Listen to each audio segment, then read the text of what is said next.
Ever find yourself home alone on a rainy Tuesday, flipping through channels because Netflix just isn't cutting it anymore? Well, that was me last week. I'm Jackson, and I live on the outskirts of Topeka, Kansas. It's not exactly the heart of excitement, especially during a thunderstorm that knocks out your satellite signal. So, there I was, trying to make do with what I had, which turned out to be a dusty old DVD collection I hadn't touched since high school. Digging through the pile, I found something I didn't recognize. A plain black case with no label. Curiosity piqued. I popped it into the player. The screen flickered to life with the grainy image of what looked like an old public access TV show. It was a basic set, just a couple of worn-out armchairs and a wooden table that looked like it was rescued from a curb. The color was off, all sepia-toned like a faded photograph, but the sound was eerily crisp. The host was a gaunt man with intense eyes that seemed to stare a little too deeply into the camera. He wore a suit that must have been stylish in the 70s, but now just hung off him like curtains. The show, according to the shaky title card that flashed briefly, was called Midnight Musings with Martin Emery. I'd never heard of it, but there was something captivating, almost hypnotic, about the way Martin spoke. His voice was soft yet penetrating, the kind that's calm and unsettling at the same time. Martin introduced his guest, a lady named Eleanor who looked remarkably ordinary, like someone's next-door neighbor. She was nervously twisting a strand of her gray hair as Martin smiled reassuringly. But as the interview commenced, things took a peculiar turn. Eleanor began to recount an event from her youth, about finding a strange object in her backyard after a meteor shower. The object, she described, was smooth and iridescent, like a soap bubble that wouldn't pop. As she spoke, the camera would occasionally cut to a close-up of her hands, which were trembling slightly. The backdrop, which I had assumed was just a cheap studio setup, started to look unusually dark, as if it was absorbing the light from the set. Martin's questions grew increasingly specific, like he knew more about the incident than he should. With each question, Eleanor's face grew paler, her answers more fragmented. I sat there, glued to the screen, the storm outside forgotten. The room on screen seemed to grow darker with each passing minute, and Martin's eyes never wavered from the camera, almost as if he was looking right at me, expecting me to understand something I couldn't quite grasp. I fell asleep without realizing it, and I don't know how long it took. Then, a flash of lightning outside my window pulled me out of the trance. The room lit up, and I blinked away the afterimages. When I looked back at the screen, the DVD had skipped back to the menu. The image of Martin staring out frozen and waiting. I pressed play again, but all I got was static. I ejected the disc, intending to clean it. Then I decided to put the DVD back in, just as the clock turned 3 a.m. I had no idea I had been sitting on the couch for so long. The screen didn't show Midnight Musings this time. Instead, it was just a live feed of my own living room, shot from a corner I couldn't quite place. There was no sound, just the silent image of me, sitting on the couch, staring in disbelief at the screen, and then, from the shadowy part of the room behind the TV, a figure began to emerge. As the figure materialized from the shadows, my heart froze. It moved with an unnatural fluidity, as if gliding over the floor rather than stepping. I whipped around to look behind me, but there was nothing there. Just my familiar, mundane living room. The storm outside rattled the windows, a stark contrast to the eerie stillness inside. Turning back to the screen, I saw the figure stop just at the edge of the light cast by the TV. It was tall, unnervingly thin, and wrapped in what seemed like tattered dark cloths that fluttered slightly as if caught in a breeze that wasn't there. Its face, though, that was what truly horrified me. It was blank, no features, just smooth, as if someone had crafted a mannequin from shadows and set it loose in my home. I wanted to turn the DVD player off, eject the disc, and throw it into the storm outside. Yet, my body didn't respond. I was transfixed, my eyes glued to the screen, my hands gripped tightly around the edges of the couch. The figure raised a hand, or at least a limb that approximated a hand, and pointed directly at me, or rather, at my image on the screen. That's when I heard it, a voice, not through the TV speakers, but inside my head. It was a whisper, ethereal and cold as the grave. "Watch," it said. On the screen, my own image shifted. I watched, helpless, as the room around me began to change. The walls of my living room stretched, elongating and warping into a corridor that was both endless and oppressively claustrophobic. The furniture melted away into obscurity, leaving my figure isolated in a void that was neither here nor there. The figure on the screen began to move towards me, its movements stuttered and jerky like an old silent film. As it drew closer, the temperature around me dropped sharply. My breath became visible, puffing out in frantic, white clouds. Then, the TV flickered and went black. The room snapped back to normal. The storm's howling wind replaced the silence. The DVD player hummed innocuously, as if it had simply finished playing a regular movie. But the chill remained, clinging to my skin like a wet garment. Shaken, I stood up and approached the TV. My reflection on the turned-off screen looked back at me, pale and wide-eyed. I reached for the DVD, but before I could touch it, the player spontaneously ejected it, the disc clattering onto the hardwood floor. I couldn't stay in that house anymore, not after what happened. I grabbed my coat and keys and left, driving until the sun came up. The DVD I left on the coffee table, where I couldn't bring myself to touch it again. I stayed in a motel that night, and the next day, and the day after. I'm writing this now from a coffee shop in town, miles away from my home. I haven't gone back yet. I don't know if I can. The memory of that night, the cold, the voice, the figure, it's all too vivid. And sometimes, late at night, when the world is quiet, I swear I can still feel those invisible eyes on me, watching, always watching. Raised in the warm, albeit strict embrace of a Christian household, my life was as structured as the rows of pews in our local church. The values instilled in me by my loving parents were clear and deeply rooted, guiding me like the stars guide a ship at sea. They weren't harsh or overbearing. Rather, they set boundaries with the best of intentions. Of course, like most teens, I tested these limits, sometimes bending them, occasionally breaking them. The summer before college marked a turning point in my life. I was 18, freshly graduated from high school, and teetering on the edge of true independence.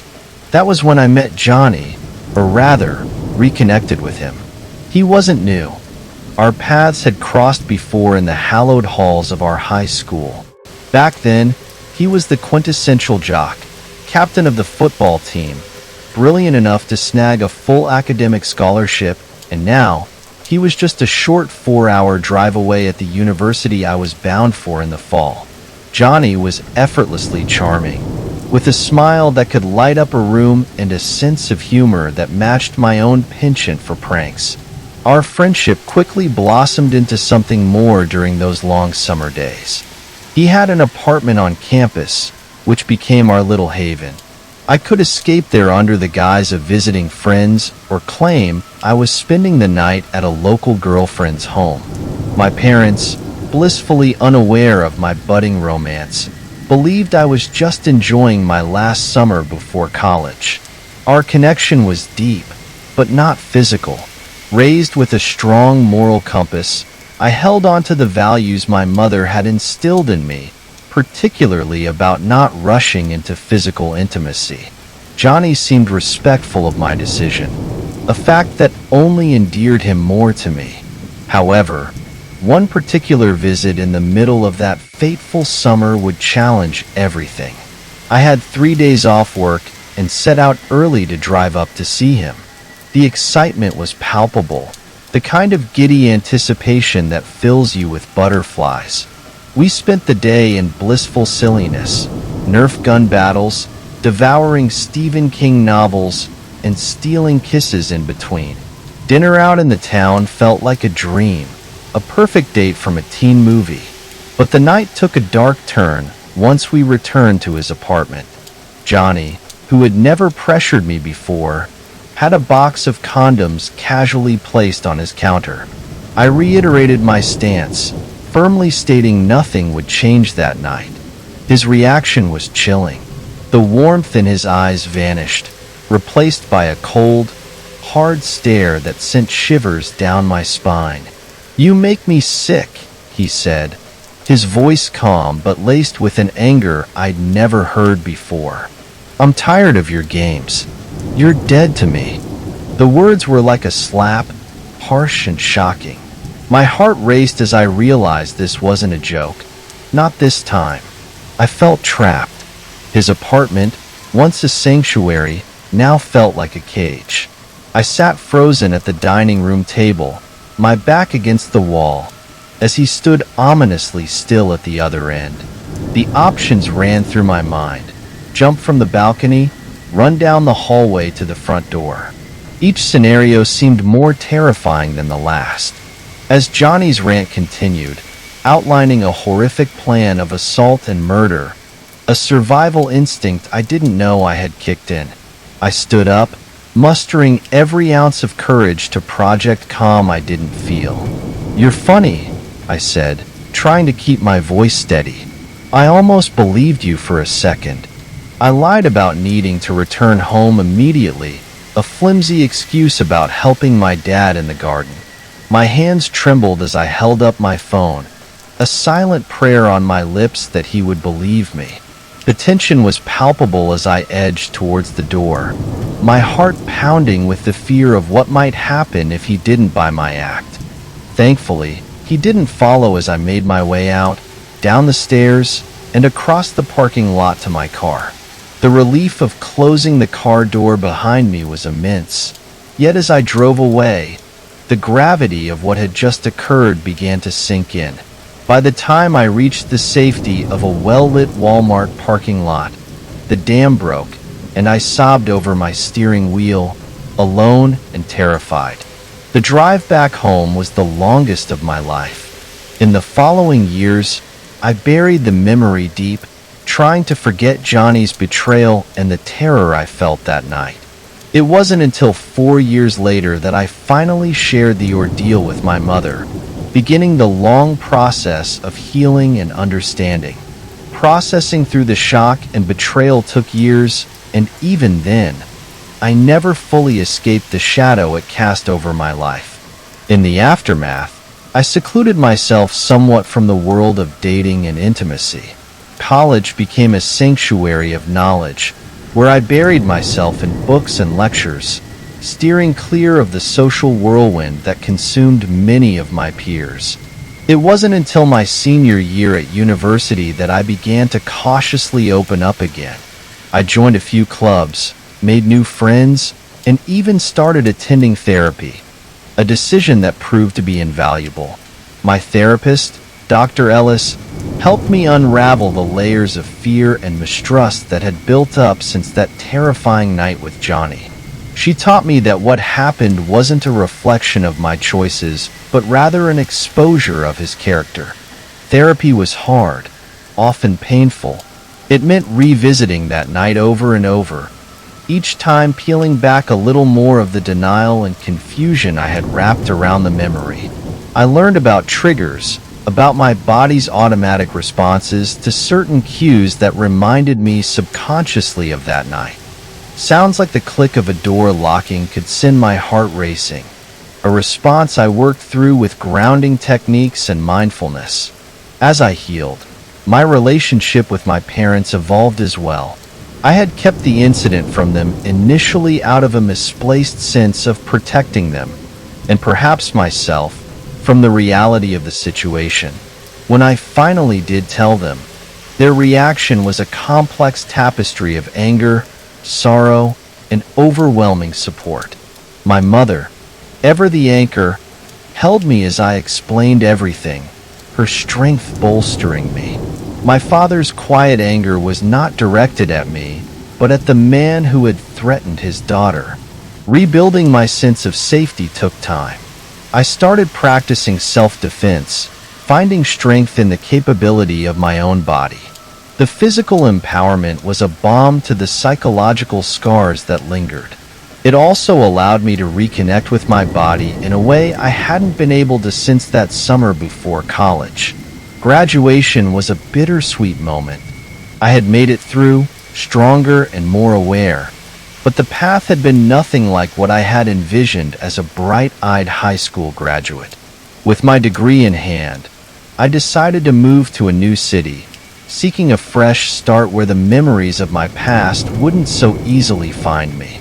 In this new environment, I thrived.